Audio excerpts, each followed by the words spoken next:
সৌম্যদার সঙ্গে প্রদেশ কংগ্রেস সভাপতি শুভঙ্কর সরকার ভোট দাঁড়ালেন 10-0 গোল দিয়ে হারাবো। আমি চ্যালেঞ্জ করে বলছি, শুভঙ্কর সরকার দম থাকলে যে কোনো ওয়ার্ড চুজ করবে, আমি দাঁড়াবো না, সৌম্যদা দাঁড়াবে। কালকে শুভঙ্কর সরকারকে বলেছি 5%-এর নিচে আছো, যদি ওদের ব্যবস্থা না করো দায়িত্ব নিয়ে বলছে আমাকে এই বাচ্চা ছেলে মনে হতে পারে, বয়স তোমার থেকে কম, 2%-এ নামিয়ে দেবো।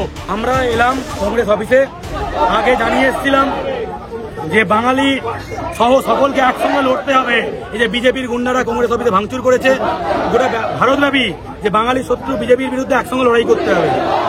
আমরা কথা বলে এসেছি, আমাদের গেটে দেখা হয় সুমন রায়চৌধুরী কংগ্রেস মুখপাত্রের সঙ্গে।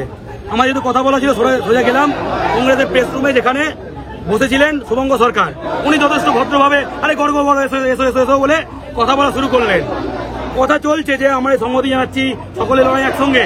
হঠাৎ করে রাহুল পান্ডে, প্রমোদ পান্ডে আর ওখানে বসেছিল হচ্ছে সন্তোষ পাঠক, বড়বাজারের গুন্ডা। রাহুল পান্ডে, প্রমোদ পান্ডে প্রথম শুরু করলো, ওর মধ্যে ইনভলভ হলো হচ্ছে সন্তোষ পাঠক। তারপরে ওদের যতজন ছিল 15-20 জন গুন্ডা এলো পাতারি হাত চালাচ্ছে। আমরা ভাটপাড়া গেলে আমার সঙ্গে ছেলেপুলে থাকে, আজকে দেখো 5 ঘন্টা আগে দেখতে পাচ্ছ। আমরা আসানসোলে কদিন আগে পুরো আসানসোলে যেখানে বলে নাকি বিহার হয়ে গেছে, বুক কাঁপিয়ে মিছিল করে এলাম কয়েক হাজার লোক নিয়ে। আমরা কংগ্রেস অফিসে শুভঙ্কর সরকারের সঙ্গে প্রেসিডেন্টের সঙ্গে দেখা করবো প্রদেশ কংগ্রেস হেডকোয়ার্টার্সে, সেখানে কি আমাদের দল বানাতে হবে?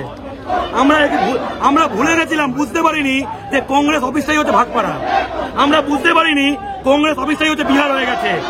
কংগ্রেস একটা আসন জিতেছে, একটা মালদায় গনি খানের নামে, কংগ্রেসের জন্য জিতেনি, শুভঙ্কর সরকারের জন্য জিতেনি, অধীর চৌধুরীর জন্য জিতেনি, জিতেছে গনি খানের নামে।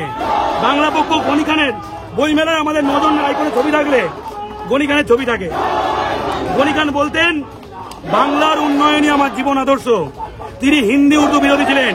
তার অফিসে গিয়ে কেউ হিন্দি উর্দু কথা বললে বলতো গেট আউট। সেই গনি খানের নামে যেতে বাঙালি ভোট দেয়। মালদায় তো বিহারি ইউপি থেকে ভোট দেয় না। আর এখানে এই রাহুল পান্ডের ক্ষমতা নেই, জোড়াসভা একটা বিধানসভা জিতবে, লোকসভা ছেড়ে দাও, বন্দর জিতবে ক্ষমতা নেই, এন্টালি জিতবে ক্ষমতা নেই। কিন্তু কংগ্রেস অফিসে 90% হচ্ছে হিন্দি উর্দু গুন্ডা, মার্কা মারা মুখে গুন্ডা লেখা আছে। প্রত্যেকে এমন কেউ নেই যারা খুনের মামলা নেই। আরে লড়বি, সামনাসামনি লড়। আমরা এসেছি মিটিং করতে, সেখানে হাততালি মাধ্যমটা শুরু হয়ে গেল। কংগ্রেস সভাপতি হাত জোর করে ক্ষমা চাইছে, ওদের সম্পাদক হাত জোর করে ক্ষমা চাইছে। আর আজকে বলছে, আজকে সন্তোষ পাঠকের চাপে বিবৃতি দিয়ে বলছে যে যারা ভাষা নিয়ে রাজনীতি করে তারা মনুবাদী, তাই না? তাহলে আমি বলতে চাই কর্ণাটকের কংগ্রেস চালাইকে সিদ্ধারামাইয়া এবং ডিকে শিবকুমার। হিন্দির বিরুদ্ধে সব থেকে তীব্র আন্দোলন হচ্ছে এখন কর্ণাটকায়, নেতৃত্বে থেকে ডিকে শিবকুমার এবং সিদ্ধারামাইয়া। তাহলে কর্ণাটক কংগ্রেস মনুবাদী, আর এগুলো সাচ্চা কংগ্রেস। 5টা ভোট আনার ক্ষমতা নেই, আমাকে ছেড়ে দাও, আমি অন ক্যামেরা চ্যালেঞ্জ করছি। সৌম্যদা সিনেমা বানায়, রাজনীতি করে না, সিনেমা বানায়। সৌম্যদার সঙ্গে প্রদেশ কংগ্রেস সভাপতি শুভঙ্কর সরকার ভোট দাঁড়ালেন 10-0 গোল দিয়ে হারাবো। আমি চ্যালেঞ্জ করে বলছি, শুভঙ্কর সরকার দম থাকলে যে কোনো ওয়ার্ড চুজ করবে, আমি দাঁড়াবো না, সৌম্যদা দাঁড়াবে। 5টা ভোটার নেই রাজার বেটা। হ্যাঁ, তেলেঙ্গানা এই সময় মারোয়ারি গো ব্যাক স্লোগান দিয়ে বিশাল আন্দোলন হচ্ছে। সব মারোয়ারিদের ঘর ফিরে যেতে বলছে। কে বলছে? কংগ্রেস সরকার, মুখ্যমন্ত্রীকে রেবন্ত রেড্ডি, তারা মনুবাদী। শুভঙ্কর সরকার সাচ্চা কংগ্রেস। হ্যাঁ, তামিলনাড়ু কংগ্রেস মনুবাদী। বিহারে রাহুল গান্ধী বিহারি করছে, মনুবাদী। বাংলায় বাঙালির কথা বলতে গেলে ফেটে যায়। আমরা পরিষ্কার করে বলেছি, ব্যবস্থা না নিলে বাংলা পক্ষ বাংলা ন্যারেটিভ সেট করে। 7 বছর আগে বাঙালি শব্দটা কেউ শোনেনি বাংলা রাজনীতিতে, এখন বাঙালি বাঙালি বাঙালি।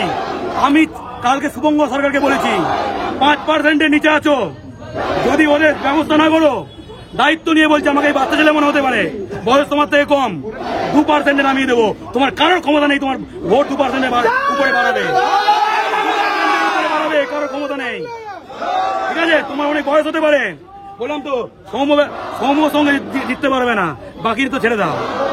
আরো ভালো ভালো খবর দেখতে সাবস্ক্রাইব করুন বাংলা হান্টের ইউটিউব চ্যানেল। বাংলা হান্টের আরো খবর দেখতে নজর রাখুন। বাংলা খবর মানেই বাংলা হান্ট।